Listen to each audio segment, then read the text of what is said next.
I'm Bob Stewart, and this is the mini bagel. It came out of years of experimenting on how to use a small space. I'm showing it in an old 3-cylinder 4-door, but everything fits in the coupe version with easier access. The key is to ignore the driver's seat in camp and sit sideways on the bed with everything within reach. The driver's footwell only gets used for wet stuff, and the bed takes up the whole passenger side. Behind the driver's seat is a custom cabinet that really conserves space well compared to the usual collection of containers.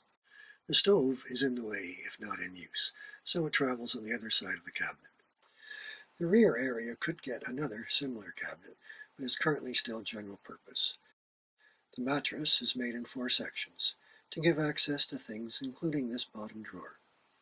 The seat back also works as a recliner on the bed to stretch out and stay warm. Because the car is so small, the bed has to slope. Here's an earlier version with the bed farther back, showing the angle. If I can, I level it out with sloped parking. If I'm parked on a slope, I have 4 settings to level the seat bottom. I use electrical model connectors for the 12-volt system that even have a heater to use inside the sleeping bag. There's even an emergency toilet under the seat cushion, with a baggie zip-locked onto a slot in the seat. To use it, I'd remove the water bags. The orange stuff is a survival suit, stored under the foot of the bed for insulation. If you can't find water bags for cheap, the bladders from boxed wine work fine too. There's a shoe organizer on the driver's seat back, which is wonderfully handy for everything from kitchen supplies to garbage. The front drawers are for things I might want at home or on the road. Camera, charging cables, batteries, notebook, flashlight, and basic tools. For day trips, they get loaded with sandwiches and water. When it is time to stretch out, the drawers can move to the countertop or hang up, which does spoil any stealthiness. I made an electrical utility space where the radio used to be.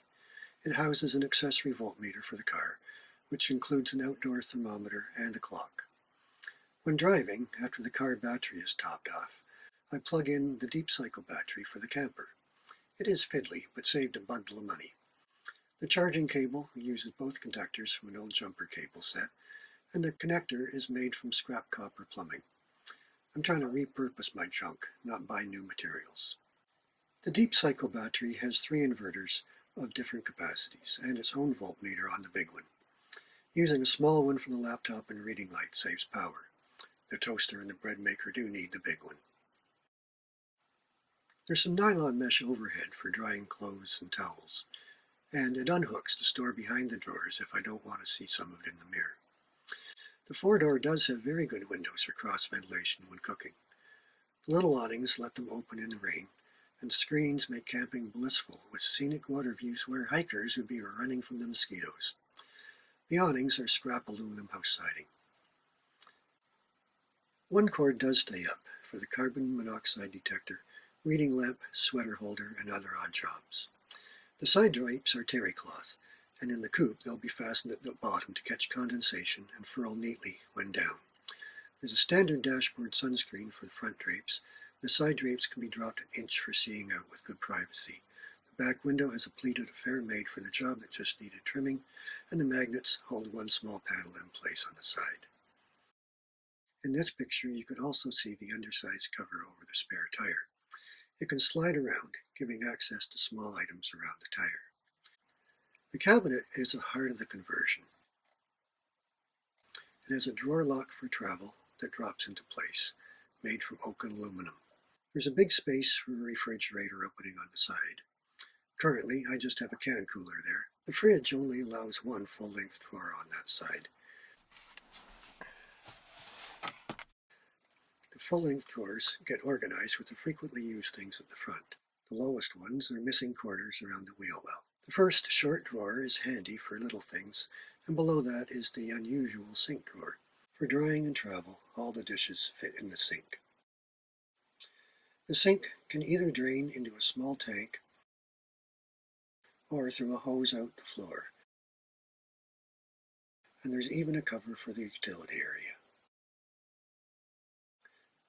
The drawers are made with just thin plywood and rectangular wooden blocks glued together. There's no wasted space, under the drawer bottoms and only enough air beside them for clearance. The external cleat joining the side and bottom is hardwood and works as a runner. The water pump is from an air mattress, so it could use a stronger return spring.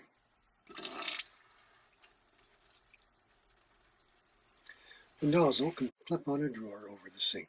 It can park overhead. Not shown is a plastic sheet to cover the seat and footwell to let me take a sponge bath and get a shampoo. A hand spray bottle is also handy, and I'm trying out a pump-up garden pressure sprayer that really conserves water for rinsing dishes or hands. The cutting board is stepped to fit over my knees and is preserved with melted beeswax. It gives me room for supplies, even handier than the countertop area. The step lets it easily funnel chopped veggies off to the side. I always cook in one pot at home, so I don't have to change my diet at all on the road. I want to move this rig into a similar coupe, but I want to rebuild it for even better mileage first. If anyone has an XFI cam for it, please let me know so I can do it all the best way. Plans for the coupe include insulation, a sunshade, and heating. Waste engine heat from daily travel could remelt a tank of wax for even heating overnight. Exhaust heat would do it the fastest.